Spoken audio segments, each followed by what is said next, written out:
सानवी तालीमी बोर्ड के तहत 10वीं जमात के साइंस ग्रुप्स के सालाना इम्तिहान के नताइज के बाद बहुत सारी गलतियां नताइज में सामने आई हैं। सैकड़ों की तादाद में इस वक्त बोर्ड ऑफिस में यहाँ पर तलबा आए हुए हैं और अपने मसाइल जो है वो हल कराने की कोशिश में लगे हुए हैं। 40 लड़कियां हैं हमारी क्लास में और 18 लड़के उनके प्रैक्टिकल्स में एब्सेंट शो हो रहा है।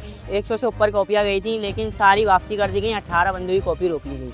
फिर बोल रहे 5-5 हज़ार रुपये और दो, कॉपियाँ छुटवा लो। मेरा बच्चा फर्स्ट आया था, सबने पैसे मांगे थे, मैंने पैसे नहीं दो तो ये मसला आ गया। खाली एब्सेंट शो नहीं किया गया है, सब्जेक्ट भी चेंज कर दिया गया है। 9 के अंदर जहाँ एब्सेंट किया था उसी पेपर में 10 में भी एब्सेंट कर दिया है। बच्चा बजाय आगे बढ़ने के पीछे जाएगा या अपना आप को क्लियर कराएगा। कुछ कॉपिंग इसमें अनफेयर मीन्स में, कुछ उनके रजिस्ट्रेशन में इनको जो नहीं जमा कराई है वो रजिस्ट्रेशन जमा कराएंगे उनको रिजल्ट दी जाएगी। जो चीटिंग में है तो उनको सजाएं दिलवाई जाएगी, जो ये चीटिंग में नहीं है, इन्वॉल्व नहीं है, उनको फ्री कर देंगे। सजा क्या होगी?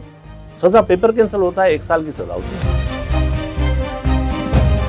मैं हूं आयशा खान और आप देख रहे हैं एक्सप्रेस न्यूज। सानवी तालीमी बोर्ड के तहत 10वीं जमात के साइंस ग्रुप्स के सालाना इम्तिहान के नताइज के बाद बहुत सारी गलतियां नताइज में सामने आई हैं।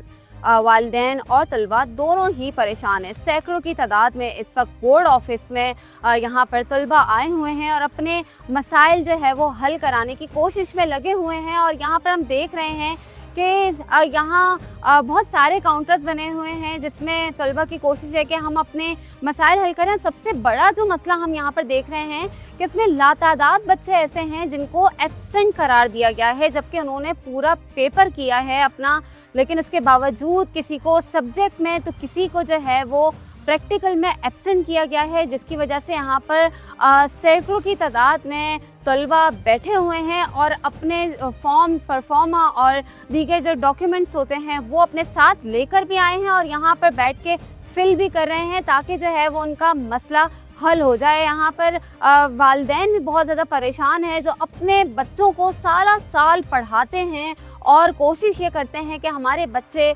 बहुत अच्छी कारकर्दगी दिखाएंगे एग्ज़ाम में, लेकिन उनके बच्चों को एग्ज़ाम में फ़ेल करार दिया जाता है। और किसी का तो ये मसला है कि उनको पास लिखा है लेकिन उनके नंबर जो है वो 3 से 4 नंबर उनके आए हैं। यहाँ पर बहुत सारे वालिदैन अपने बच्चों को लेकर आए हैं उनके मसाइल हल करने के लिए। हम यहाँ पर बच्चों से और वालिदैन से दोनों से ही बात करते हैं और जानते हैं कि आखिर इनको किन मसाइल का जो है वो सामना है और यहाँ पर उनके साथ क्या ताउन किया जा रहा है। हमारे स्कूल की 40 लड़कियां हैं हमारी क्लास में और 18 लड़के उनके प्रैक्टिकल्स में एब्सेंट शो हो रहा है, तो इसलिए हम यहाँ पर आए हैं ताकि हमारे एब्सेंट का जो इशू है वो सही हो जाए। हमारे लिए मसला कि एब्सेंट हो रहा है बहुत ज़्यादा, हम लोग यहाँ पर चक्कर लगा रहे हैं। हमारी मैडम आई हैं कि वो जल्दी से सॉर्ट आउट हो रहा है ताकि हम लोग एब्सेंट हट जाए मार्क्स की।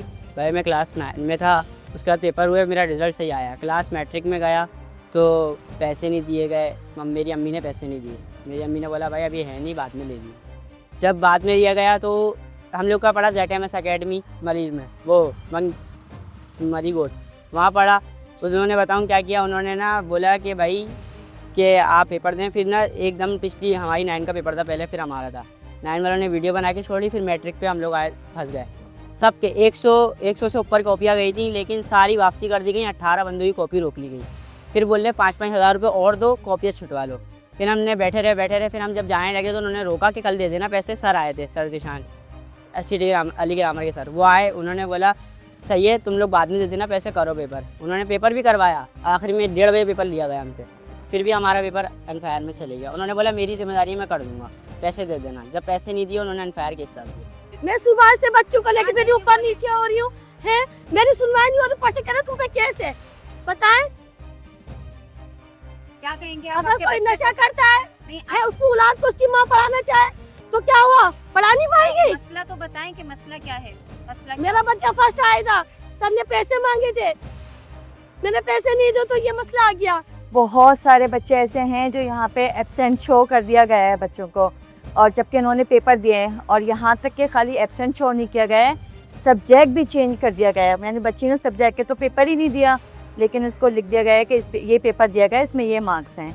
इसके अलावा बच्चों ने MCQs तो सही किए हैं, लेकिन MCQs में भी बच्चों ने जो हैं वो 7-7 नंबर लिए हैं।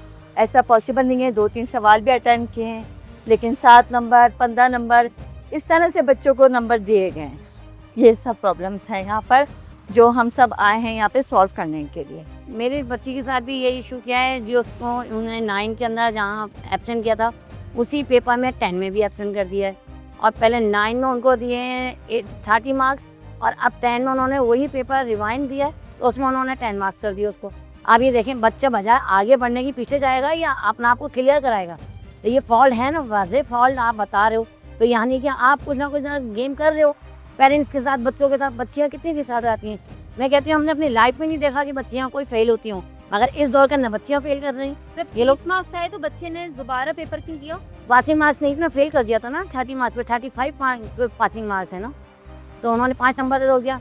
मैंने बच्ची को तसल्ली दे के मैंने कहा बेटा हो जाता है, चलो हो सकता है आपकी मिस्टेक हो, आप रिन्यू करो पेपर, चलो कोई बात नहीं। बच्ची को 9 के पेपर दोबारा दिला दिया। अब 9 में जब दिया दोबारा पेपर दिया तो उसमें और मजीद मार्क्स कम कर दिया। ये बताइए ऐसा हो सकता है? पॉसिबल है? मैं कहती हूँ मान ही नहीं सकती मैं ये बात। जिन बच्चों ने पूरे रमजान डबल ट्यूशन लेके तैयारी की हो, लड़कियाँ किस तरह ऐसा कर सकती हैं? यहाँ पर आपसे ताउन किए जा रहे हैं? नहीं, कोई ऐसा ताउन नहीं किया जा रहा है। अभी तो कह रहे हैं आपको ज़्यादा वो ज़रूरी है तो आप स्क्रूटनी करवा लें, अपने बच्ची के पेपर रीचेक करा लें। मैंने कहा रीचेक कराने पे मुझे क्या फ़ायदा? आप ये बताएं। आप तो वही शो करेंगे ना जो आप लोगों ने लिख दिया है, आप वो शो करें ना जो हमारी बच्चों की मिस्टेक है। आप मिस्टेक शो कराएंगे हमें? आप तो रीचेक खुद ही करेंगे ना, हमें तो फेस नहीं कराएंगे उस चीज़ को। तो आप हमें अगर फेस कराएं तो हम आपको स्क्रूटनी की इजाज़त देंगे ना। आप कह रहे हैं नहीं वो हम खुद चेक कर लेंगे, तो मैं स्क्रूटनी क्यों कराऊँ फिर अपने बच्ची की? यानी कि मैं अपने बच्चे को तमाशा बनाऊँ आप लोगों के आगे मज़ीद? हाँ वो करें ना काम जो होना है, जो करना है। आपने जब हमसे पूरी फीस लिए, लेट फीस ले रहे हो, आप हमारे को हर चीज़ की वो कर रहे हो। बच्चों को पेपरों के दौरान आप कह रहे हो आपको बोर्ड याद ना, थोड़ी आप दूसरे बोर्ड में चले जाओ, तो ये तरीका नहीं है सर। इन चीज़ों को आला काम से गुजारिश है, इन चीज़ों को रोकें। बहुत गरीब आवाम है, बहुत मुश्किलों से माँ बाप पढ़ा रहे हैं। लोगों के घरों में फाके मगर औलादों को तालीम दिलाने के लिए माँ बाप जदोजहद कर रहे हैं। मेरी बच्ची का 9, 10 का दोनों का एक पेपर हो गया। मेरा शौहर 5 साल से बगैर कारोबार के बैठा है। बताया मैं किस तरह बच्ची को अपनी पढ़ा रही हूँ? मेरे मज़ीद 3 बच्चे और हैं। मैं इस बच्चे की तालीम को फोकस करती रहूँ तो मैं 3 बच्चों को क्या बगैर तालीम पे रखूँ, अनपढ़ उठाऊँ उनको? या आप बताएं कहाँ आला काम से हो रहे हैं? आला काम से गुजारिश है कि आवाम का सपोर्ट करें, उनके लिए रिलीफ करें, उन लोगों को सपोर्ट करें कि बच्चे जो पास है उनके पार करें। बाज़ जगह ऐसा होता है कि बच्चे नहीं हो रहे होते हैं पास, मगर उनको एक नंबर देके पासिंग मार्क्स दे दिया जाता है ताकि वो आगे बढ़ें। उनको अप्रिशिएट किया जाता है, बजाय उनको अप्रिशिएट करने को उनको पीछे कर रहे हैं। तो ऐसे तालीम का म्यार गिरेगा, लोग तालीम से पीछे हट जाएंगे, बजाय हम तरक्की पजीर होने के हम और पस्ती में चले जाएगा ये मुल्क। वालिदैन और बच्चों की शिकायतें तो आपने सुन ली, लेकिन अब हम नाज़िम इम्तिहानात मैट्रिक बोर्ड से बात करेंगे और जानेंगे कि उन्होंने बच्चों के लिए किन सहूलियात का यहाँ पर इंतज़ाम किया है। हेल्प डेस्क किस तरह उनके साथ ताउन कर रही है और कितने ऐसे बच्चे हैं जो कि इस मसाइल का शिकार हैं।